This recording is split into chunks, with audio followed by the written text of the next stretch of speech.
Howdy, this is a quick guide for the new Voidforge on Chains of Command Animate Guardian's Weapon. It's one of my favorite skills because you can do a lot of different stuff with it depending on which weapon you use. So with this one, we use the Voidforge, the new Voidforge after the buffs, which gives you 700% Fizz as extra damage of a random element. And then we stack a bunch of Abyss Jewels with T1 additional physical damage to attacks. What that does, let's say we have 100 flat Fizz on an attack with Minion, it'll roll either 700 flat fire, lightning, or cold damage on the hit, and then we can scale that. So the reason I chose Voidforge for this was the way the skill works. So the way the skill works is my Animate Guardian has a Voidforge, and when he gets a kill, it has a 100% chance to spawn a copy of that sword, which acts as a minion. You'll see at the end. I'll do a run through a map, but it spawns a sword, and when that sword gets a kill, it has a 10% chance to spawn another sword, and you can have up to 14 swords. So all your minions are just a bunch of Star Forges running around, getting that 700% fizzes extra on everything. And so we do a couple things to make it so that that chance is higher. But the base skill has 100, I think it's 141 flat fizz on it base when they changed it from 50 swords down to 14 cap. So it already has 141 flat fizz going into it, which is a good start, I guess. But we stack about 8 of these Abyss Jewels, which gives us around 250 to 300 flat physical damage. So first I'm going to go over the gearing for the AG. I have a POB here, so we'll go to the Animate Guardians. I use the Explodey setup because it's way faster. So obviously Voidforge. The Gravebind is super important. So what the Gravebind does is when an enemy is killed nearby the Guardian, it counts as the Guardian killing it instead of the sword, which means that it gives one, 100% chance to spawn a new sword, so you're always at max swords. And two, it allows you to proc an Explodey chest from Crusader Influence. So this makes the clearing way faster. I just started playing with this today, and it is so much faster than using a Grithgoals. I also have a Tanky setup if you're just extra scared of having your guy die, you can run a Grithgoals. But we also run the normal, I didn't put this on here, I'll put that on there. Mask of the Stitched Demon, which gives you 1% regen per 500 max ES, and then we anoint Grave Intentions to get 20% of life as extra max ES, which means he has like 26% regen with just the helmet on, which means I've been running the Explode chest all day and he hasn't died or even gotten below 90% HP. So what happens is he kills an enemy, and then the swords kill stuff. It counts as him killing it. It explodes the pack, and then he counts as him getting the kill, so it explodes, and then he gets a new sword spawn, and they run through and do all the damage. So we scale the flat fizz. I also ran Abyss Jewels on these two pieces of gear.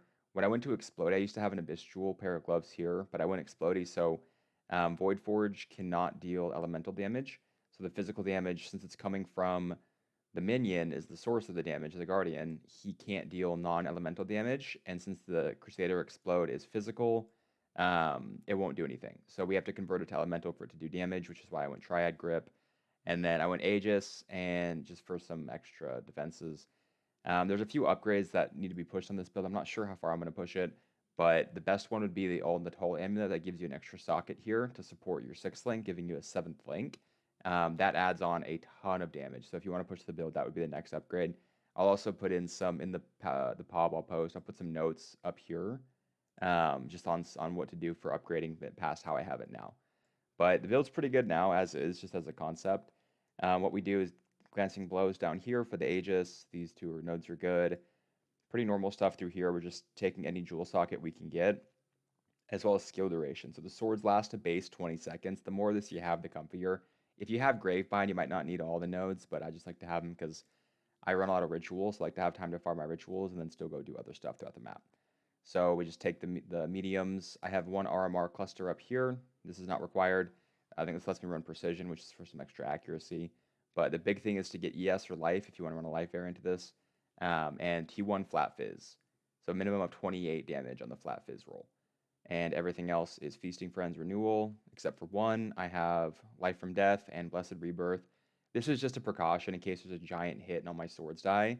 If my AG can survive, he'll recover a bunch of life if it kills him last. So this is just to help Keep him alive a little better, as well as the minion life nodes, just because he scales a ton from life and life regen. So that's pretty much the whole tree. Just max out your block, your spell block, Tempest Shield, Vitality, Determination, Discipline.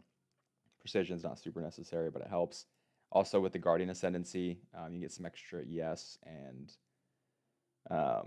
yeah, extra ES for reserving all your mana. So I might want to make sure I had just enough to cast Ellie Weakness and Flesh Offering, and then reserve all the rest up. That's how the build plays. It's actually pretty high damage for, I don't want to say low investment, but it's not crazy. Like, this isn't a crazy build yet. So the way it plays, you run on the map, all your support gems come from your chest piece, which only support your sword. By the way, you don't need melee splash in here because it has melee splash on it. So I run multi-strike, awaken minion damage, Ellie focus, wed, Ellie pen, and feeding frenzy. But my guardian is on minion life, elemental army, and meat shield, so he doesn't do a lot of damage. So to get the build going, you want to spam a writhing jar. So you hit it once, and so see, they killed 2 worms separately, which means I got 2 swords. I'll try to see if I can get it to proc. There's a 0.05 second cooldown.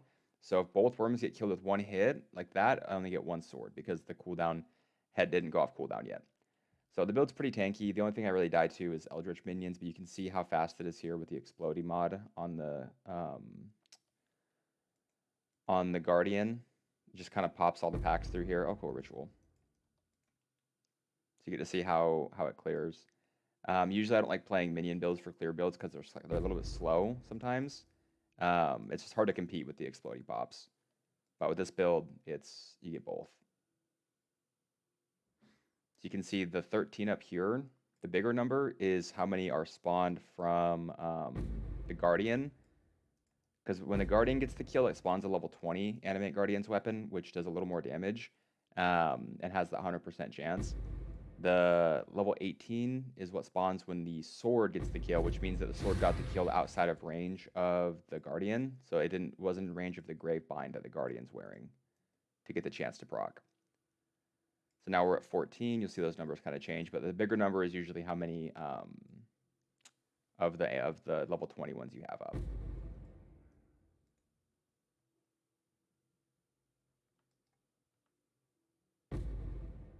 So you can see the explosions proccing. I also have Legacy of Fury on. So you see those kind of popping too. And I try to keep the Guardian in the mix of things. So that way more of the explodes can pop, because I think the Grapevine radius is 40 units, which isn't super far. So you have to kind of keep him in the mix too. And he has Meat Shield on, so he'll be wherever you're at.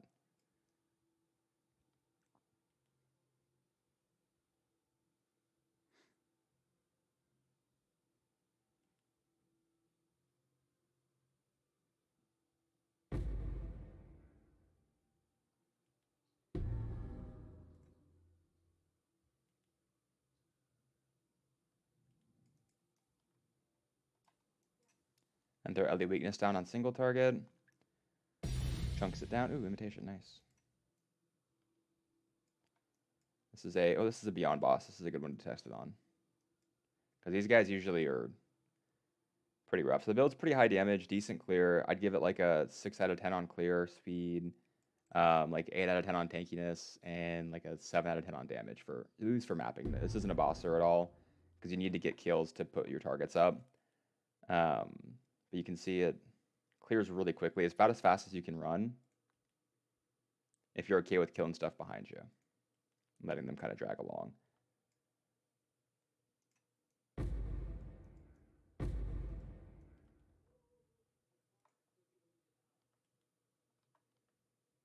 think that's almost it.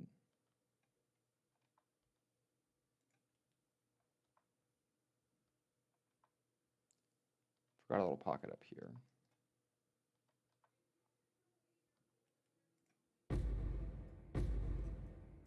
And a ritual somewhere. But with the Aegis, the next steps in the build would be to get that amulet for more damage, which the build doesn't really need unless you're doing harder content than this.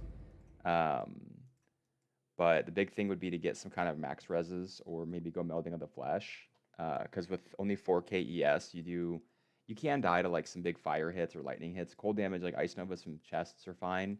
But you want to be mitigating more damage. It is super tanky though. I pretty much only die to the Eldritch mods. Like if I get a super rippy combination of those, one monster left, and that's the map, which is pretty fast for a minion build. So there's a lot of stuff going on here. I'm going to leave as much notes as I can in the path of building notes section, but if you guys have any questions, just comment, ask me. I'm happy to answer them for you. But thanks. Hope you have fun playing the build.